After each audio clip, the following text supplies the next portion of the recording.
Ah, hola, ¿cómo están? Bienvenidos a otra noche de estudio bíblico. Pam, pam, pam, param, pam, pam.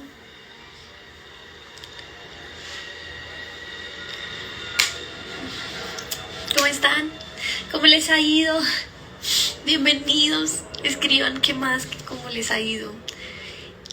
Hoy es nuestro segundo día. Oigan, me siento rarísima. Hace mucho tiempo no hago esto.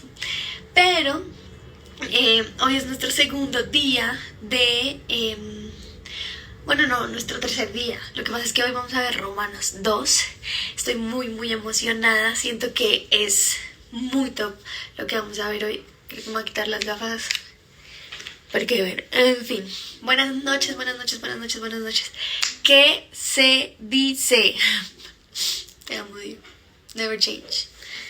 Bueno, amigos, ¿cómo les ha ido? Les cuento que hoy María Paulita está de cumpleaños, entonces si quieren ir a saludarla pueden ir a darle un mensajito en Mary en Mars, creo que así se llama,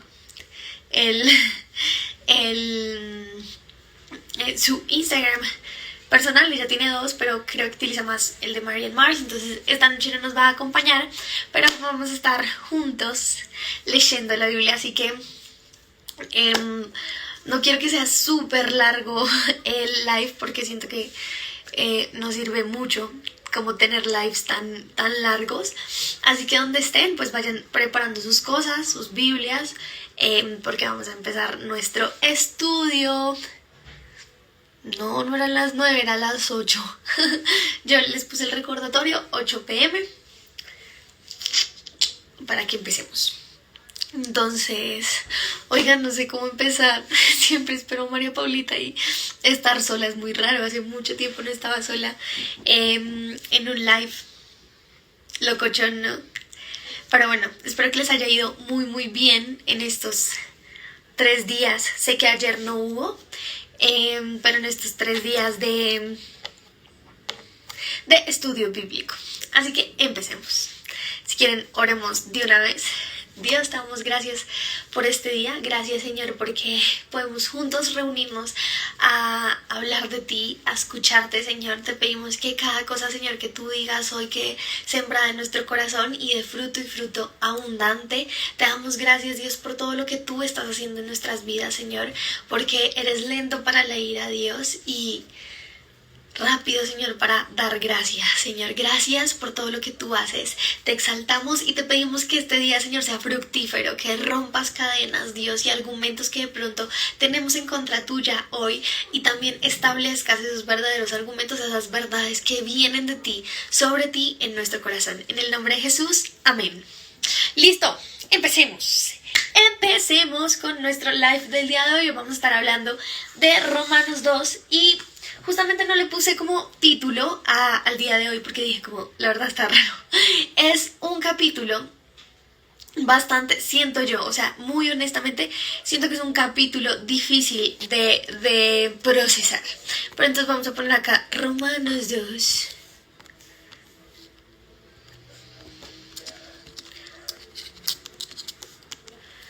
Tacho. Y... listo.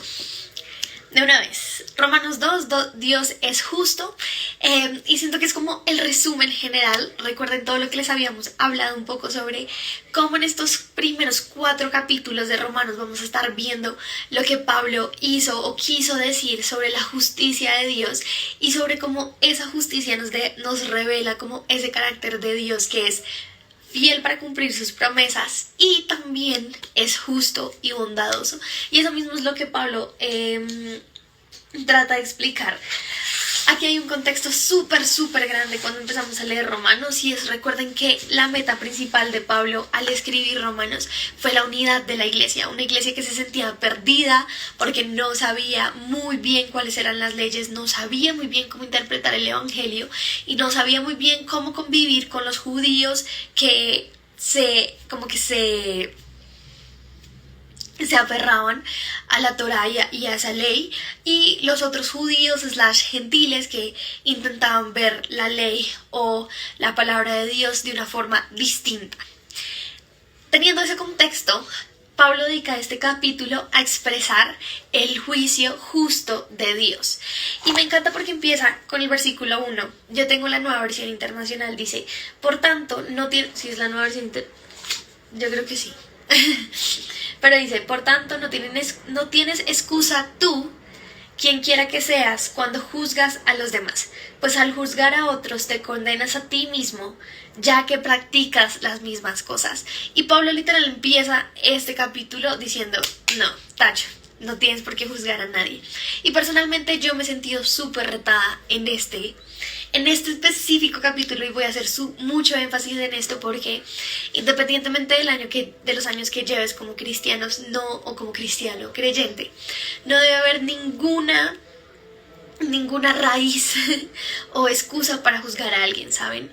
Y de pronto no estás juzgando a nadie como directamente, ¿sabes? De pronto no te sientas a decir, es que esta persona es pecadora o esta persona hace esto mal, sino a veces simplemente es muy interno. Y aquí les confieso que yo he sido muchas veces de esas cristianas que se creen súper santurronas y que, mejor dicho, se creen con el aval de mirar, digamos, muchas veces como por encima del hombro a personas que no practican de la misma forma mi fe. Y acá siento es un llamado de parte de Dios a decir, sabes, tu misión en esta vida no es juzgar ni evaluar cómo otros deciden vivir su fe. Tu misión en esta vida es tener una relación conmigo.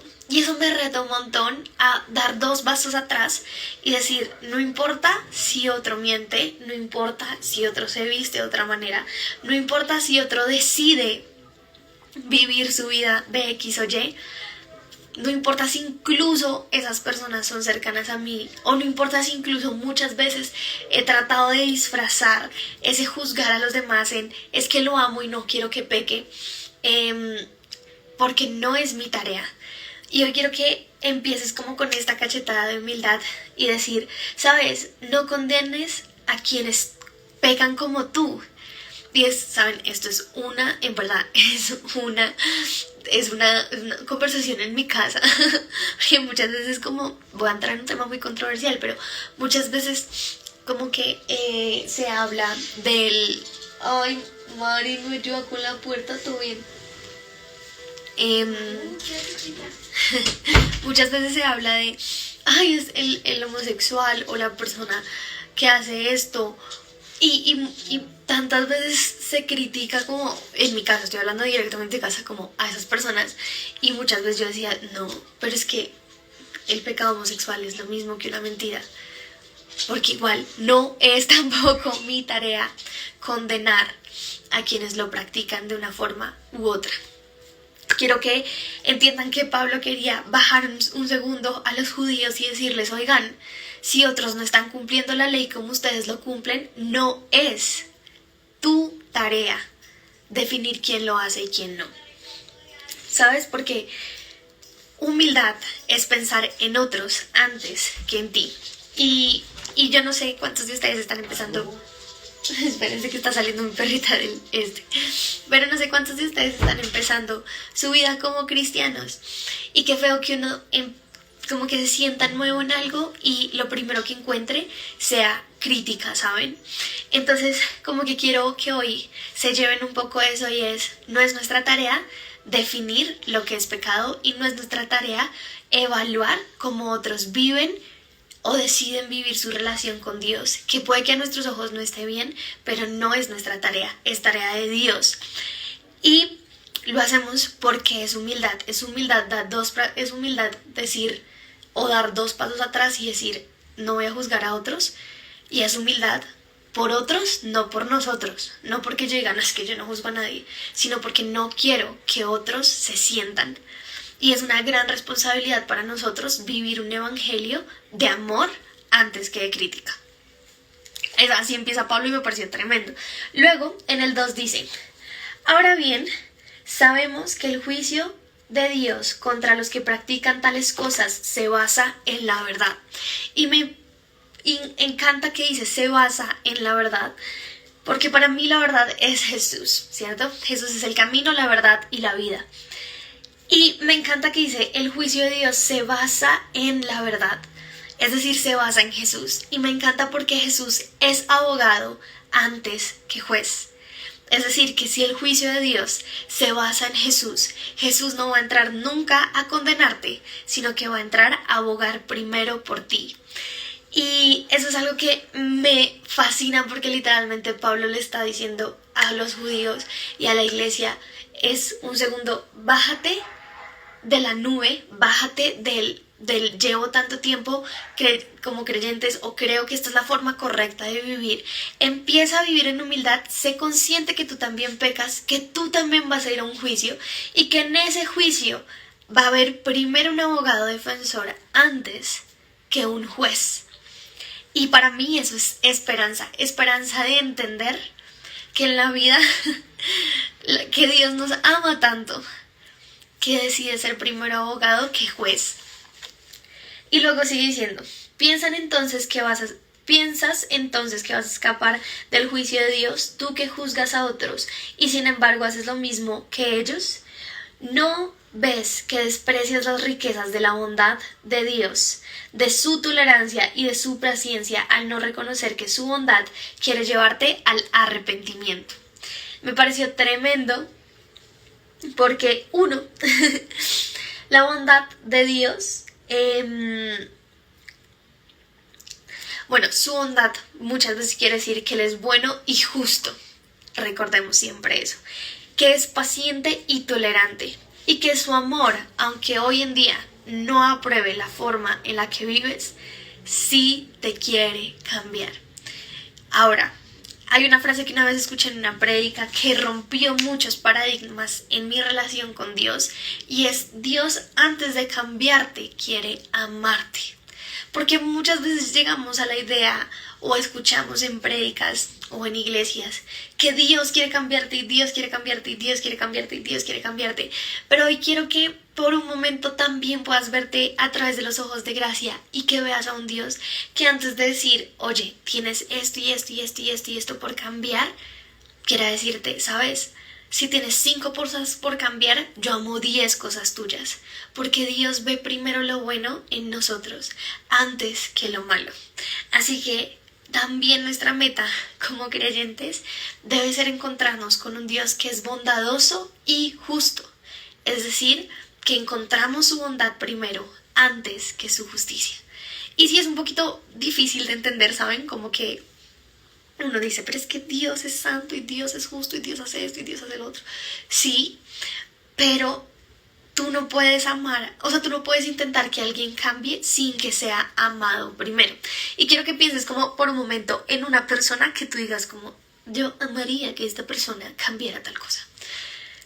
Y quiero que pienses en que aún así ames o sí, anheles que esa persona cambie algo en su vida, tiene que ser amada. Y piénsenlo también para ustedes. Piensen en una cosa que les hayan dicho por mucho tiempo que tienen que cambiar. En mi punto siempre es la impaciencia. O sea, es como, Aleja, eres demasiado impaciente o eres demasiado terca. Y yo soy como, sí soy. Sí soy. Y muchas veces como que yo pienso, bueno, ¿quién quiere que cambie esa impaciencia? O quién me ha dicho, hola María Paulita, feliz cumpleaños. Perdón. Pero muchas veces pienso como en las personas que me dicen, Aleja, es que tienes que cambiar esta impaciencia. Y saben, he recibido esos comentarios de personas que me aman, de mi familia, de mis cercanos, porque me conocen. Entonces quiero que entiendas eso, Dios te conoce y Dios quiere que cambies, sí, pero Dios también quiere que cambies. Dios también quiere que cambies, sí, pero Dios también quiere que seas amado primero. Entonces, la meta también es que salgas de aquí un poco pensando en si te estás dejando amar por Dios. Y no trates de cumplir expectativas que no son para ti. Empieza a cumplir el deseo de Dios de dejarte amar por Él.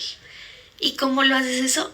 Es una pregunta que tienes que hacerle a Dios. Y sería súper chévere que esta noche, antes de dormir o en tu tiempo con Dios, le preguntes si tú te estás dejando amar por Dios. Y si es así, te estás dando cuenta de esos pequeños detalles que Dios hace día a día para conquistarte, o los estás pasando por alto. Porque luego de entender que eres amado, vas a recibir con humildad esos cambios que Dios quiere que hagas, porque son para tu bien. Y porque entiendes que como alguien te ama tanto, quiere que mejores. Eso por un lado. Listo. Entonces, luego dice cuando dice el arrepentimiento, yo siento que el arrepentimiento es el paso 1 de la gracia, ¿saben? Como recibimos gracia todos los días y es gracia inmerecida. Pero también creo que muchas veces el decir, de venir a decirle a Dios, oye, la embarré, me arrepiento de verdad, no debí hacer eso, es una forma en la que Dios dice, se arrepintió, desbordemos gracia, desbordemos restauración, desbordemos redención, porque el arrepentimiento simplemente es un paso para conocer más de Dios, ¿saben? No tanto para entrar en este ciclo de pronto vicioso de reto, peco, rezo y empato, sino un poco en este ciclo de decir, la embarré y me siento mal y me arrepiento porque me hice daño a mí, porque traicioné a Dios. Y ese arrepentimiento nos lleva a decir como, ¿sabes? Te amo Dios y quiero cambiar. Y ahí es cuando Dios desborda su gracia y pone a trabajar todo lo que Él es a favor tuyo. Les voy a leer rápidamente del versículo 5 al 11. Pero por tu obstinación y por tu corazón empedernido, sigues acumulando castigo contra ti mismo para el día de la ira, cuando Dios revelará su justo juicio. Porque Dios pagará a cada uno según lo que merezcan sus obras. Él dará vida eterna a los que Él dará vida eterna a los que perseverando en las buenas obras buscan gloria, honor e inmortalidad. Pero a los que por egoísmo rechazan la verdad para aferrarse a la maldad recibirán el gran castigo de Dios. Habrá sufrimiento y angustia para todos los que hacen el mal, los judíos primeramente y también los gentiles, pero la gloria, honor y paz para todos los que hacen el bien, los judíos primeramente y también los gentiles. Pónganle cuidado a este último, porque con Dios no hay favoritismos y me parece top, en verdad, este último versículo me parece top. Pero así como en este gran macro capítulo o macro mini capítulo que tenemos acá, algo que hablaba, ¿sabes? Era, primero, Dios es lento para el castigo, pero su amor es justo y siempre su juicio llega. Hay algo que me impacta y es, Dios nunca va a llegar a tu puerta y te va a decir, ¿sabes? Has pecado, castigo para ti, castigo. Sino que en su amor y en su bondad olvida todos los días. Hay un versículo en Isaías que me encanta y dice, yo soy el que por amor a mí mismo olvido todas tus transgresiones. Y me impacta porque es un versículo que afirma que Dios nunca te va a ver por tu error, sino siempre te va a ver por tu propósito en Él y por tu disposición en tu corazón para amarle, incluso antes de servirle. Y vuelvo y digo lo mismo y quiero que también se quede súper clavado en sus corazones en este día 2 de Romanos, y es, Dios es lento para el castigo. Y hemos visto cómo muchas veces la humanidad coge la figura de Dios y la transgiversa en un Dios duro, en un Dios que castiga, en un Dios que si peca, que si tú como hijo pecas, tienes que literal irte para la pared y mirar allá contra la pared 3 días, que tienes que hacer 1000 cosas para volver a ganar su favor. Pero Dios no es así. Ya se trabó. Oigan, ¿han vuelto? ¿Me ven bien? Confirmen si me ven bien, por favor.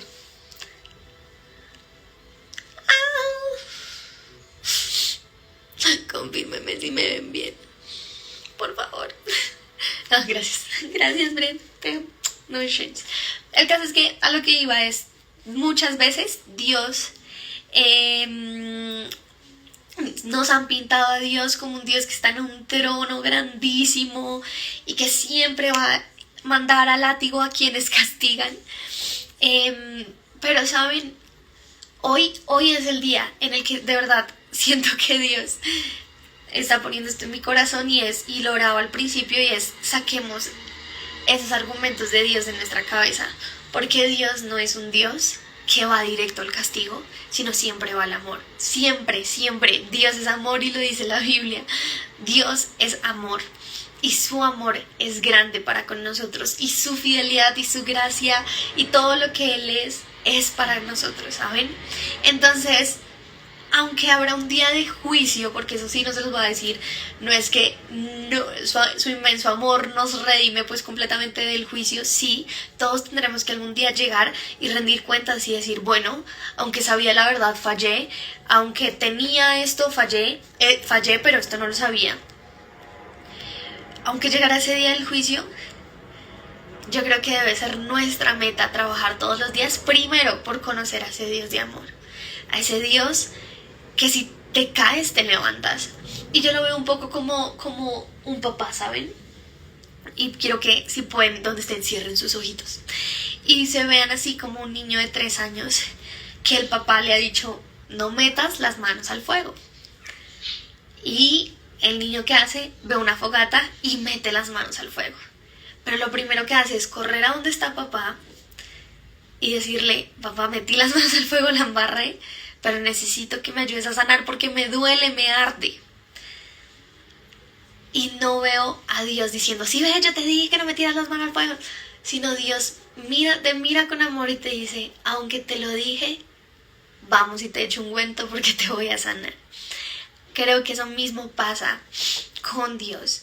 Y es, aunque muchas veces nosotros metamos la mano en el fuego, cuando Dios nos ha dicho que no lo hagamos, Dios es el primero en decirnos: tranquilo, te voy a sanar.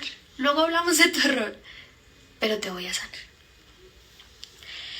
Me encanta que en el versículo 5 dice: por tu obstinación y tu corazón sigues acumulando castigo contra ti mismo. Muchas veces nosotros somos quien nos castigamos primero. Y esto es algo, vean, yo no soy muy fan de echarle toda la culpa a Satanás, pero el que nosotros digamos: uy, es que es mi culpa, es que no puedo volver a Dios porque fallé, es que soy terrible, es que soy un pecador inmundo y voy a morir en el infierno.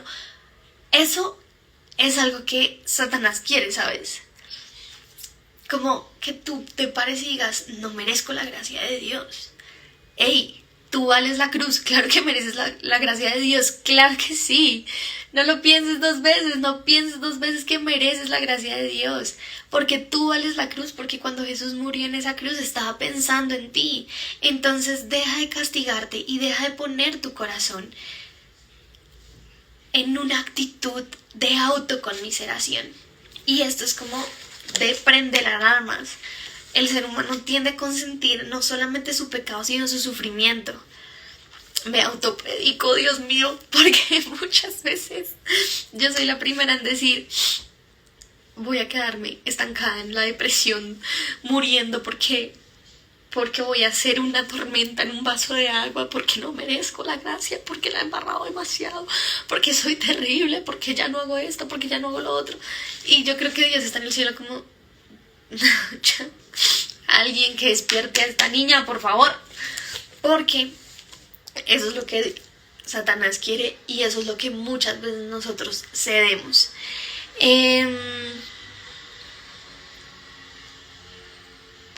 Exacto, Jesús nos dio un regalo y quiero que vivamos la vida de acuerdo a ese regalo, ¿saben? Y es un poco a no pongas tu corazón al servicio de la autoconmiseración. Muy importante, por favor. El versículo 7 es divino porque dice: Él dará vida eterna a los que perseverando en las buenas obras buscan gloria, honor e inmortalidad.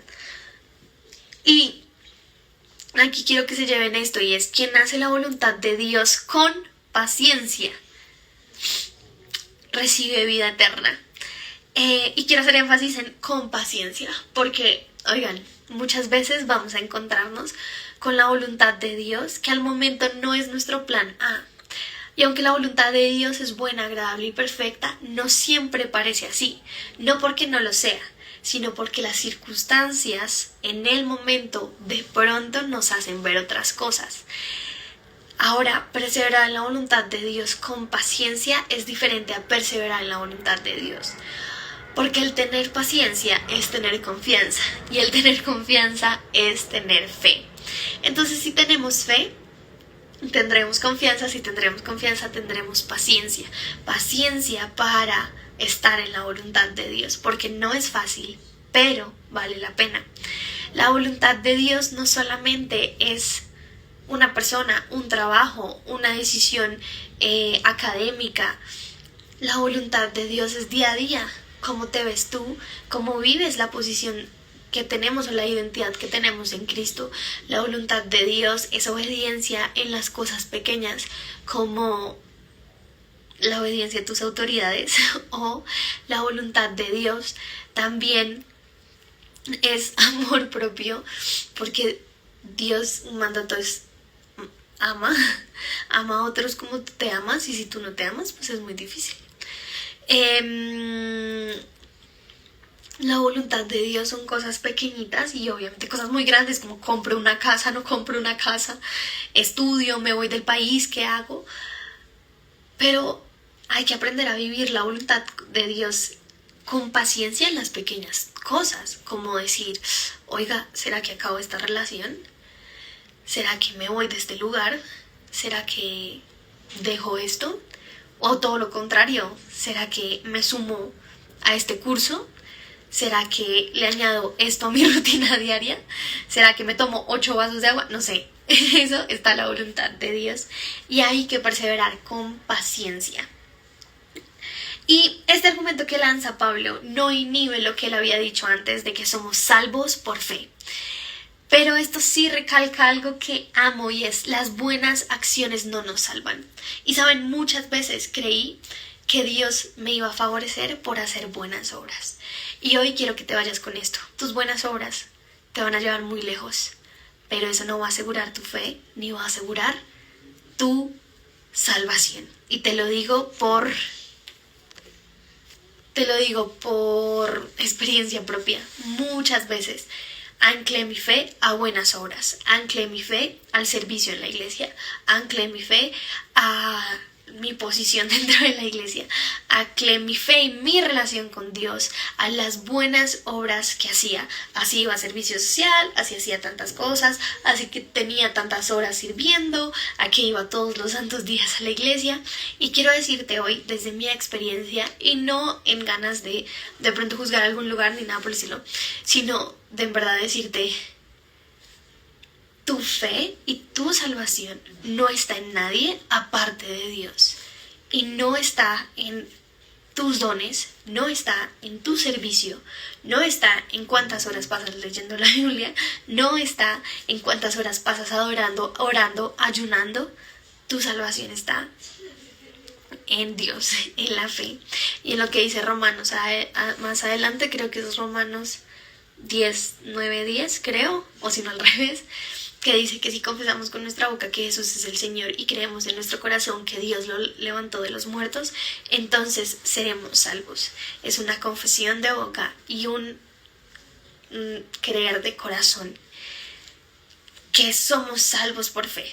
Entonces quiero que también hoy te quites de la espalda esa carga de pronto decir: es que mis buenas obras me van a acercar más a Dios, es que mis buenas obras me van a salvar, es que mis buenas obras me van a dar y me van a dar y me van a dar y me van a dar. Tener buenas obras es algo que deben hacer de nuestro corazón y es algo que debemos tener. Pero nuestras buenas obras no nos van a asegurar salvación. Y ya te leo, pero a lo que voy un poco es desde mi experiencia. Muchas veces basé mi fe, mi relación con Dios y mi salvación en buenas obras. Y cuando algo falló en esa ecuación, tuve una crisis muy fea de fe. ¿Por qué? Porque estaba en la roca equivocada. Es decir, que si estás condicionando, es decir, que estabas condicionando a Dios. Ajá, es decir, sí, estaba condicionando a Dios de alguna forma, o estaba reduciendo a Dios a un lugar o a una acción.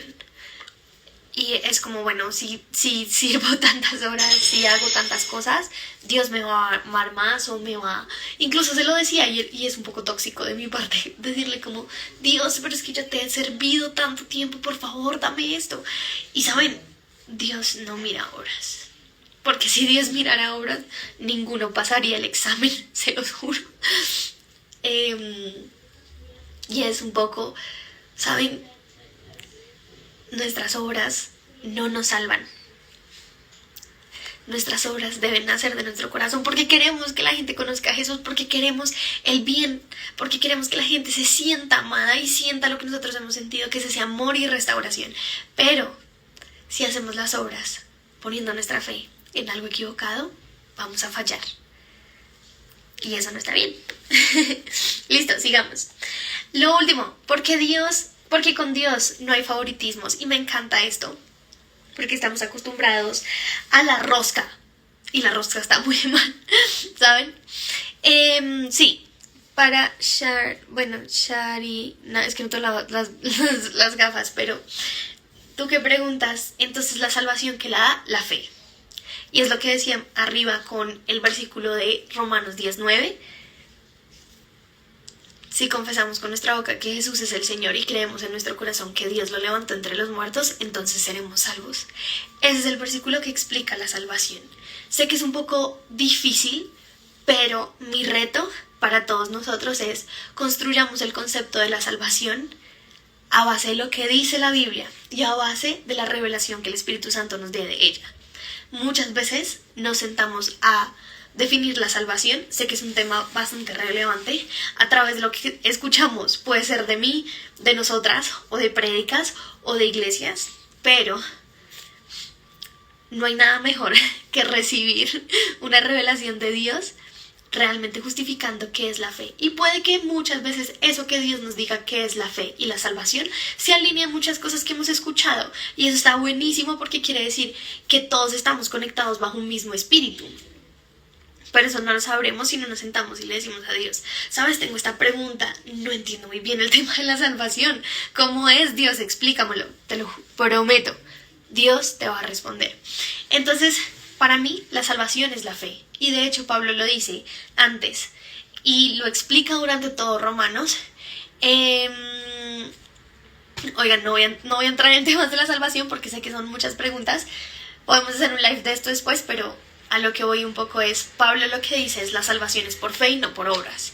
Y eso es lo que Jesús vino a establecer un poco en su evangelio. Y es, después de las leyes, después de todo lo que se vivía en el Antiguo Testamento, ya no eres salvo por tus obras, por tu sacrificio. Ya no necesitas un cordero para ser limpio de tus pecados, porque Jesús es el cordero y porque en Él hay salvación. En la fe que tenemos en el Señor Jesús, cuyo cordero que fue completamente limpio, sacrificado, nos da la fe. ¿Saben qué logré explicar bien esto? Narnia. Véanse Narnia, es muy buena. En serio, como que yo entendí un poco la salvación cuando entendí el sacrificio de Aslan. Es raro, pero es verdad. Se las recomiendo. Vuelvo al tema de con Dios no hay favoritismo, ¿saben? Y muchas veces vemos que de pronto otras personas son más bendecidas que nosotros. Y quiero aquí confesar mi pecado. Imagínense que Mariana siempre dice, Mariana es mi hermana, y ella siempre me dice, Alejandra, yo soy la favorita de Dios. Y obviamente yo sé, porque todo el mundo me lo dice, que en Dios no tenemos favoritos y demás. Pero algo que he visto en ella es esa fe que ella tiene de que no importa lo que se venga, Dios de alguna forma le va a mostrar algo bueno y la va a bendecir. Entonces, cosas como que se encuentra un montón de plata en la calle es tema de que ella me dice, soy la favorita de Dios. Y no es porque lo sea, sino porque ella constantemente está declarando la bendición de Dios sobre sus vidas. Entonces, quiero que hoy te pongas un poco en esos zapatos. No quiere decir que vayas por la vida diciendo que eres la favorita o el favorito de Dios, pero sí un poco que digas como, ¿sabes? Soy hijo de Dios. Y Dios no tiene favoritos, pero a Dios le encanta bendecir. Entonces, si soy hijo de Dios, Señor, bendíceme. No está mal. Listo, sigamos. Del 12 al 16. Todos los que han pecado sin conocer la ley, también perecerán sin la ley. Y todos los que han pecado conociendo la ley, por la ley serán juzgados.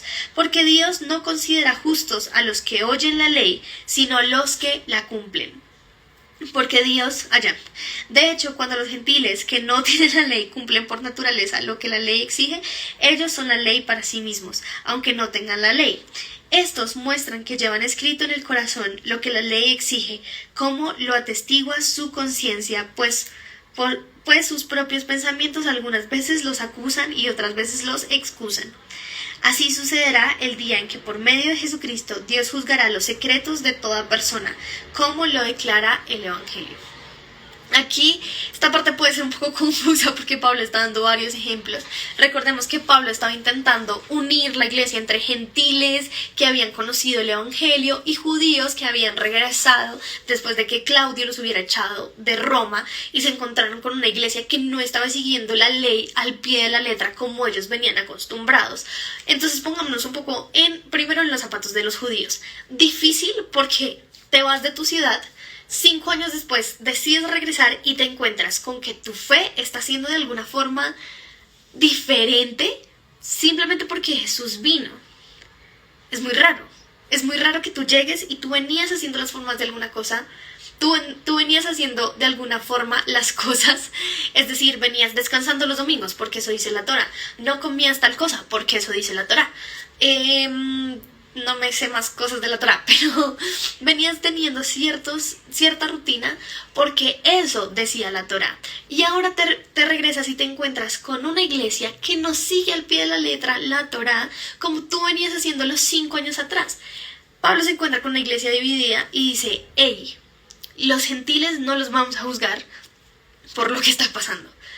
Porque, y aquí está como el resumen de estos versículos que leí, es las personas no son condenadas por lo que no saben, sino por lo que saben y hacen con eso que saben. Es decir, tú no puedes condenar a alguien que no ha conocido a Jesús por X o Y razón si no conoce la ley. Y conocerla no es solamente oírla, porque miren que acá no dice oyen, sino saben. Y es muy, muy difícil. O bueno, no, es muy, muy diferente oír a saber. Yo hoy te puedo decir, es que es un ejemplo muy bobo, pero yo te puedo decir, a mí no me gusta el naranja. Es un ejemplo. Pero tú hoy lo oyes. Mis amigos cercanos saben que a mí no me gusta el naranja. Entonces, ¿qué van a hacer ellos? Pues no van a regalar algo naranja porque lo saben. Pero si tú, que de pronto nunca habías tenido una conversación conmigo, hoy, antes de que te dijera no me gusta el naranja, me regalas algo naranja, no te puedo juzgar por eso, porque no lo sabías. Eso mismo pasa con la ley y con el vivir bajo el Evangelio de Cristo. No podemos juzgar a quienes no conocen, no saben la ley, sino que es todo lo contrario, debe ser una motivación para de pronto mostrarles a aprender junto con ellos la ley. Bueno, la ley no, el Evangelio. Entonces quiero que de pronto lo pongan así, ¿saben? No condenen nunca a alguien que no ha tenido la oportunidad de saber el Evangelio. Y tampoco condenen a los que lo saben y lo hacen mal. Porque, como empieza Pablo en esta carta, no es nuestro deber. Y con humildad debemos callar y seguir viviendo, porque nosotros muchas veces somos los primeros en fallar. Listo, sigamos. Oigan, estamos volando. Pero para terminar, no voy a leer todos los versículos, pero voy a entrar en el versículo 17 y es del 17 al 29. Voy a hacer como un super slash de esa parte, porque recordemos que lo que está intentando hacer Pablo en esta primera parte es explicar la justicia de Dios y también un poco hacer un recorderis a los judíos de lo que estaba pasando, ¿saben? De que somos pecadores, porque nacimos pecadores, porque hemos pecado. Y ahora lo que nos hace salvos no es un sacrificio, no es el cumplimiento de la ley, es Jesús. Entonces aquí Pablo, en esta última parte, que es bien larga, continúa como su argumento de que todos somos culpables ante Dios y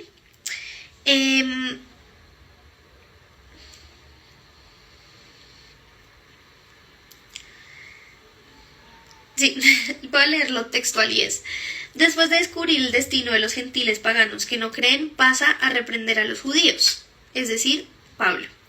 A pesar de su conocimiento de la voluntad de Dios, eran culpables porque se negaban a vivir de acuerdo con ella. De manera similar, aquellos que hemos crecido en familias cristianas posiblemente sabemos lo que dice la palabra de Dios, pero si no vivimos de acuerdo con lo que sabemos, no estamos en mejores condiciones que los incrédulos. No empezó hace mucho. Empezamos a las 8. Sí, un poquito hace mucho, pero bueno, ya vamos a terminar. A lo que voy con este punto es: Pablo intenta hacer algo que a mí me impacta, y es ponernos en igual condición que los incrédulos. Y esto para mí es un baldado de agua fría personalmente, porque oigan, yo soy la primera en decir me equivoqué. En verdad, públicamente pido disculpas, porque muchas veces fui como estos judíos que dijo, pero ¿cómo así? Que se puso en sus tacones y dijo, yo soy increíble porque yo creo, porque yo llevo 16 años como cristiana, porque yo leo la Biblia, porque tengo una página, porque sirvo, porque hago lo demás, porque soy líder, porque no sé, tantas cosas. Y me paré como en esos zapatos de los judíos a decir, aquí no me vengan a explicar el evangelio, porque el evangelio es esto, porque la salvación es esto, y porque tú no la cumples. Y Pablo dice, un minuto, tú eres igual que todos esos incrédulos, que todos esos paganos que no conocen la ley, porque aún conociéndola, la incumples. Entonces no tienes ningún derecho de venir a pararte en tus zapatos y a decir que eres mejor que alguien. Me fascina que Pablo haya dicho esto, ¿saben? Y aquí un plus de la Biblia. Pablo también confronta a Pedro en Hechos, porque en un momento saben que Pedro se dedicó a predicarle a los judíos y Pablo a los gentiles. Gentiles, dícese, de personas que no conocían de nada, de Dios, ni de la ley, ni nada. Y Pablo en un momento de Hechos, creo, le dice a Pedro, hermano, se te está subiendo el humo en la cabeza, por favor bájate y recuerda que nosotros no somos mayor que las personas a las que les predicamos. Y eso me fascina. Y si tú que me estás escuchando, porque lo siento en mi corazón, tienes algún deseo de llegar a pastorear o liderar, acuérdate siempre de lo que dijo Pablo. Nosotros, como líderes, pastores, no somos mayores de ninguna forma que las personas a las que les predicamos. Todo lo contrario. Somos menores. No el que sabe más es mayor, sino el que vive en humildad. Algo que me dijo mi jefe, mi ex jefe, fue: Aleja, siempre la mirada en el cielo y los pies en la tierra. Y eso quiero que también lo apliquemos en nuestra vida espiritual. La mirada en el cielo, en decir, mi relación con Dios 20 de 10.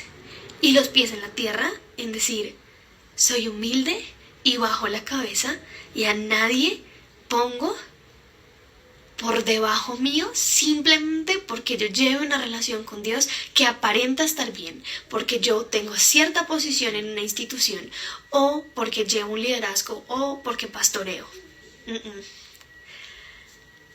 Me encanta que Pablo nos cachetee y nos baje. Seamos judíos, seamos gentiles, muchas veces somos iguales que los incrédulos, e incluso peores, porque sabemos la ley, porque tenemos la Biblia y no la cumplimos.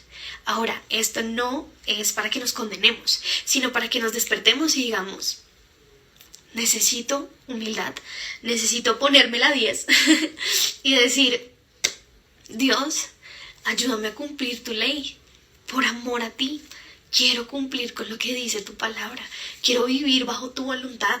No porque me vean, no por crecer, no por ser, mejor dicho, el apóstol, sino por amor a ti y por amor a aquellas personas que algún día te van a conocer.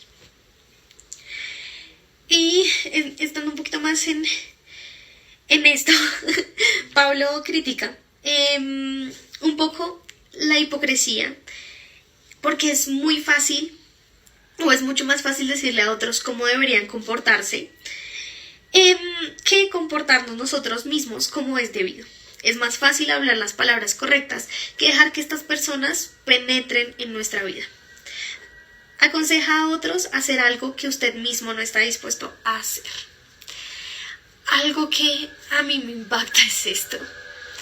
Y es, yo soy de las que dice que uno siempre debe predicar desde la vulnerabilidad. Por muchas razones, pero esta es una de esas. Y es, predicar desde la vulnerabilidad no es predicar como desde una posición en la que yo les abra mi corazón y les diga, oigan, la estoy embarrando. Y aunque no he ganado la batalla en esto, esto es lo que me está sirviendo. Y yo creo que es un poco lo que quería hacer Pablo en este versículo. Es cachetear a aquellas personas que de pronto están en un momento de superioridad porque viven o dicen vivir de alguna forma y porque otros no viven de esa forma. Así que si tú, en la medida en la que crezcas en la fe, tienes la oportunidad de predicarle a alguien, predica siempre desde la vulnerabilidad, siempre. Y no entres en la hipocresía de, es que yo llevo tanto tiempo, es que yo sé esto, es que yo sé lo otro, es que yo leo mi Biblia todos los días. Y tú no haces esto, y tú no haces lo otro, y tú no haces lo otro. No entremos en esa hipocresía. 1, no es nuestro llamado. Y 2, recordemos que nadie es mayor a nosotros en temas de fe. Y se los voy a decir de esta manera. Se los voy a decir de esta manera, que a mí me encanta este ejemplo. Cuando Pablo confrontó a Pedro por creerse superior o porque se le estaban subiendo los humos a la cabeza, en un momento porque Pedro se empezó a codear con obviamente un montón de duros y de judíos increíbles. Cuando Pablo confronta a Pedro, en su momento le dice, oye, cuidado, no hagas esto, no te enorgullezcas, recuerda tu llamado y recuerda lo que Dios hizo contigo. Me impacta porque Pablo en ese momento no era el Pablo que conocemos al final de su vida. Pablo hasta ahora estaba iniciando su vida ministerial, no tenía seguidores, no había hecho iglesias, no era una persona pues increíble. Pedro conocía a Pablo, sabía que era una persona que había hace meses perseguido a los cristianos y los había matado, y hoy lo estaba confrontando a él, al duro de los duros, al que Jesús le dijo, sobre esta piedra edificaré mi casa, a la persona a la que Jesús directamente le dijo, sobre ti, a ti te entrego las llaves del reino, tú eres Pedro, el mejor discípulo, tú eres el llamado, el escogido. Era Pedro, era gigante, y Pablo no era nadie. Pablo acababa de matar judíos. Pablo era Saulo de Tarso. Y Pablo, yo no sé con qué agallas, saca y le dice a Pedro, bájate de la nube. Y Pedro, en su humildad, se bajó. Eso es lo que nosotros debemos hacer. Nunca pretendas que alguien viva la fe de la forma en la que tú vives tu fe.